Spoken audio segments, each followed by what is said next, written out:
Jujur gue bingung sih kenapa Jordan Brand bikinin Westbrook sepatu kayak gini. Ya memang ini merupakan budget seriesnya sih, jadi kita nggak bisa berharap terlalu banyak. Tapi kalau ngelihat seri-seri sebelumnya kayak One Take 1-4, itu kan masih basket banget ya, performance-nya masih cukup dipikirkan gitu.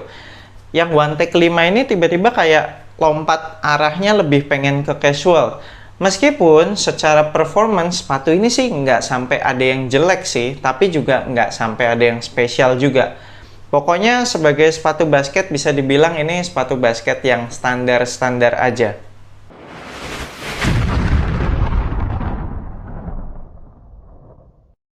Yo, what's good abas di seluruh Indonesia, balik lagi sama gue Fadly Brainwash di Anak Basket Channel. Di video kali ini gue akan ngebahas performance review sepatu basket Jordan One Take 5. Kita mulai dari traction. Untuk tractionnya kalau di lapangan indoor yang bersih memang tidak perfect, bahkan di lapangan indoor yang bersih pun berasa nggak perfect tractionnya. Tapi kayak cuma slip-slip dikit doang, abas kalian bisa lihat lah di videonya pas gua close up ke kaki itu yang pas ngetes traction di indoor. Kayak masih ada slip-slipnya dikit banget, tapi yang nggak mengganggu, nggak sampai bikin kepleset gitu. Semua manuver gua pun masih tercover dengan baik. Nah, yang menarik ketika gue bawa ke lapangan outdoor, ternyata kinerja tractionnya tidak beda jauh dengan di lapangan indoor. Ya, memang masih ada slip-slipnya tentu aja, karena di lapangan indoor yang bersih tadi aja masih ada slip-slipnya kan. Apalagi kalau di lapangan outdoor yang notabene lebih banyak debunya. Tentunya slip-slipnya jadi agak lebih jauh lah. Tetap, tapi slip-slipnya menurut gua nggak yang sampai parah, nggak yang sampai bikin gua kepleset. Selama main pakai sepatu ini di lapangan basket outdoor, nggak ada sih kejadian pernah gua kepleset gitu, atau pas crossover slipnya jauh gitu sampai crossover gua gagal gitu ya. Paling kalau udah mulai ketempelan banyak debu, cukup quick wipe off aja, kayak 1-2 kali wipe off gitu, terus udah kinerja tractionnya bisa kembali diandalkan. Durability-nya termasuk kuat outdoor. Secara ini bahan rubber outsole-nya sudah XDR. Ini setelah beberapa kali pemakaian indoor dan outdoor. Bahkan gue pakai jalan-jalan juga. Gue pakai casual 1-2 kali. Ini traction-nya sih masih pada keras-keras kalau gue dorong-dorong. Terus belum ada yang sampai terkikis botak gitu. Semuanya masih dalam kondisi yang prima. Yes, ini sih bakalan awet lah kalau buat tempur di lapangan outdoor terus-terusan. Sayangnya bahan rubber outsole-nya tidak squeaky.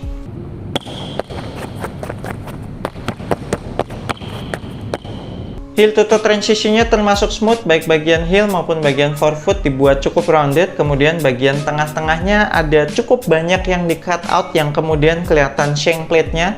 Jadi termasuk mendukung untuk abas kalian akselerasi ketika pengen ngegas, pengen lari.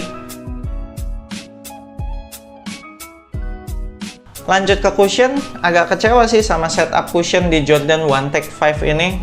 Cushion di bagian heel, Phylon foam-nya itu berasa stiff, berasa keras, dan setelah gue pakai beberapa kali pun juga tetap nggak break in, nggak jadi lebih empuk gitu. Gila aja sih, udah tahun 2024 ini kenapa sih masih bikin Phylon foam yang sekeras ini buat sepatu basket, ya kan?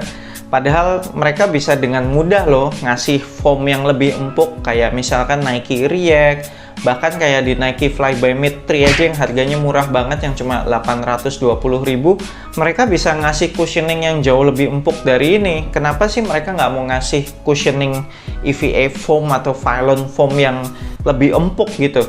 Untungnya kalau di forefoot itu zoom unitnya cukup berasa, itu pun setelah beberapa kali penggunaan. Kalau di awal-awal itu bener-bener nggak berasa sama sekali, berasa stiff aja kayak bagian heelnya.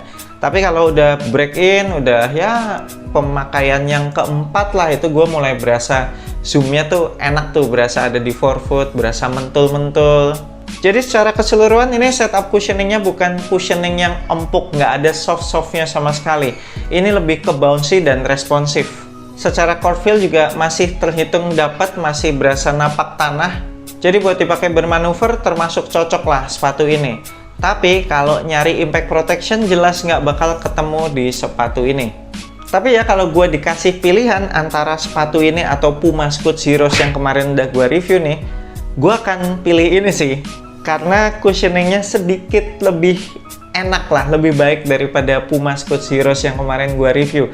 Ini lebih berasa kayak ada mentul-mentulnya, ada bouncy-nya, terus juga berasa sedikit lebih responsif daripada Puma Scoot Zeros kemarin. Next, untuk materialnya menurut gue ini merupakan poin plus di sepatu ini. Materialnya berasa cukup premium, berasa cukup mewah. Ada penggunaan bahan sintetik nubak gitu, terus upper mesh-nya juga berasa tebel. Asik lah, kelihatan mewah gitu. Tapi sepatu ini termasuk butuh waktu break-in, jadi di awal penggunaan cukup berasa agak kaku dikarenakan adanya penggunaan rubber piece di sekitaran area toe box. Ini berasa kaku banget sih di awal-awal. Butuh sekitar 1 harian gitu untuk break-in, jadi kayak ya 3-4 atau 4-5 game gitulah. Terus sepatu ini juga panas ya, kurang breathable, jadi kalau abas kalian pakai dalam jangka waktu yang lama atau dalam cuaca yang panas, itu berasa kakinya kepanasan sih di dalam sepatu ini, dikarenakan banyak padding-padding gitu di dalam sepatu ini yang tebel, khususnya di area toe box. Yang gue juga bingung kenapa dibikin setebel itu di area toe box, agak-agak nggak lazim aja gitu. Untuk material tali aman, cukup ikat 1 kali, nggak pernah lepas-lepas selama gue pakai sepatu ini. Kemudian untuk padding lidahnya ini termasuk tipis, heran gue yang dibikin tebel bukannya si padding lidah, malah padding-padding yang nggak jelas di area toe box. Mendingan buat padding lidah aja ditebelin. Sedangkan kalau untuk padded collarnya ini baru berasa asik, berasa tebel, berasa padat, sekitaran pergelangan kaki itu berasa nyaman gitu ya. Terus kalau soal heel slip, ada sih sedikit, tapi nggak yang sampai mengganggu lah, sedikit banget, berasa kaki belakang tuh naik turun dikit kadang-kadang. Lanjut ke fitnya, abas kalian bisa ambil true to size, samain aja sama sizing sepatu basket Nike atau Jordan Brand abas kalian yang biasanya. Tapi harus gua ingatkan, pasti abas kalian bakalan berasa agak sesek di bagian toe karena padding-padding yang gue bilang tadi. Tapi ya sebenarnya kalau dipencet-pencet, itu sisa-sisa ruangan di bagian toe boxnya pas-pas aja gitu. Bagian atasnya juga nggak babli, samping kanan kirinya juga udah pas. Jadi mendingan tetap ambil true to size aja sih kalau menurut gue, ditahan-tahanin aja. Di awal-awal mungkin akan berasa sesek di bagian toe boxnya, tapi nanti kalau udah break in, kalau udah lama-kelamaan dipakai kan si padding-padding di area toe boxnya itu juga pasti bakalan makin kempes tuh. Nah jadi feelsnya akan lebih enak. Kalau buat yang kaki lebar udah pasti harus upsize, minimal setengah, karena ada penggunaan rubber piece yang di area toe box ini, itu bikin sepatunya tuh materialnya nggak bisa melar gitu karena diblok sama si rubber material ini. Bicara lockdown, menurut gue ini termasuk spesial sih, bisa dikategorikan spesial ini lockdownnya. Meskipun ada masalah heel slip sedikit, tapi itu menurut gue nggak mengganggu. Ini sih lacing sistemnya menurut gue sangat on point, jadi ketika kita ngencengin tali sepatu yang level 1 dan 2, itu akan narik bahan rubber piece sama material nubak yang ada di bagian toe box itu, sehingga memberikan kuncian di area situ. Kemudian di lubang tali yang paling atas tuh, 2 yang paling atas, itu kan terhubung sama nubak material tuh.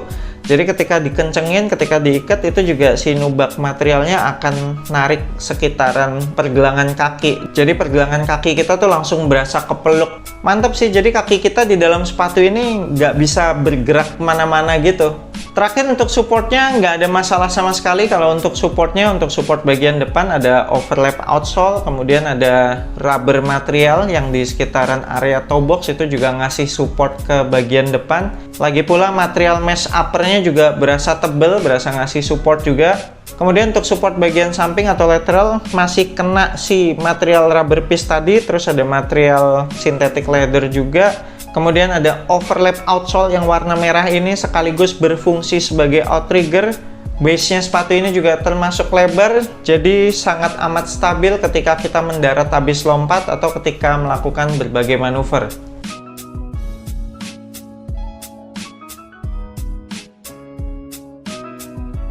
Untuk support bagian belakang ada internal TPU heel counter, kerasnya, ketinggiannya, lebarnya udah cukup. Udahlah kalau Jordan Brand atau Nike udah nggak usah diragukan lagi. Terus padded collarnya juga bikin pergelangan kaki kita kekunci sehingga ya ankle-nya berasa aman sih di sepatu ini meskipun sepatu ini low cut ya. Terakhir, sepatu ini juga sudah dilengkapi dengan shank plate. Shank plate-nya gede banget, keras banget, bikin sepatu ini nggak gampang kepelintir-pelintir, jadi secara torsional support udah sangat memadai. Oke, sekian performance review gue untuk sepatu basket Jordan 1 Take 5 ini. Sepatu ini sih secara performance benar-benar standar semua sih, nggak ada yang sampai spesial. Tapi untungnya secara siluet menurut gue sepatu ini tuh cakep banget buat dipakai on and off the court. Jadi kalau abas kalian merupakan tipe orang yang pengennya cukup punya satu sepatu aja buat jalan-jalan sekaligus langsung buat basket gitu ya, jalan seharian terus lanjut malamnya basket gitu, atau basket terus lanjut jalan, sama aja ya, bolak-balik doang. Nah ini nih cocok banget nih kalau pakai sepatu ini. So buat abas kalian yang pengen kop sepatu ini, nanti gue akan tinggalin link pembeliannya di deskripsi video bawah, cek aja di situ. Thank you banget udah nonton video ini, jangan lupa support gue terus, you know what to do. I'm Fairly Brainwash, sampai jumpa di video berikutnya. Semoga asupan basket Anda minggu ini cukup.